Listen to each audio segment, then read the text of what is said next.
নমস্কাৰ বন্ধুসকল, স্বাগতম জনাইছোঁ মোৰ ইউটিউব চেনেললৈ। আজি যোৱাকালি গধূলিৰ পৰা মোৰ গা ভাল নাই।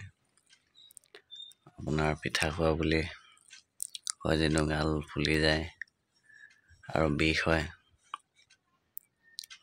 গাল ফুলি গৈছে, বিষ হৈছে, ভালদৰে খাব পৰা নাই। ঘৰৰ বিচনাতে শুই আছোঁ আৰু যাবলৈ আছিলে কামত, কিন্তু নোৱাৰিলোঁ। বৰষুণো দিছে, ঠাণ্ডাও বেছি পৰিছে, খোৱা বোৱা কৰিব পৰা নাই ভালকে। এতিয়া অভাৱনাটো আছে, যাবতো লাগিবই। ধনী ঘৰৰ মানুহ হ'লেতো নগলেও চলি যায়। আমাৰ অভাৱ আছে, ইফালে কৰিলে ইফালে নহয়, ইফালে কৰিলে ইফালে নহয়। সেই গতিকে যাবলৈ লাগিছিলে ওলাই, কিন্তু নোৱাৰিলোঁ আৰু পিঠা খোৱা হ'লে সোনকালে ভাল হ'বলৈ কি কৰিব লাগিব। মায়ে এতিয়া জাৰি দিলে আৰু পিঠাগুড়ি লগাই দিছে। তাকে বিষৰ টেবলেটো খালোঁ, আৰাম হোৱাগে নাই আৰু বাইক চলাই বুকুৰ বিষো পাই গৈছে আৰু।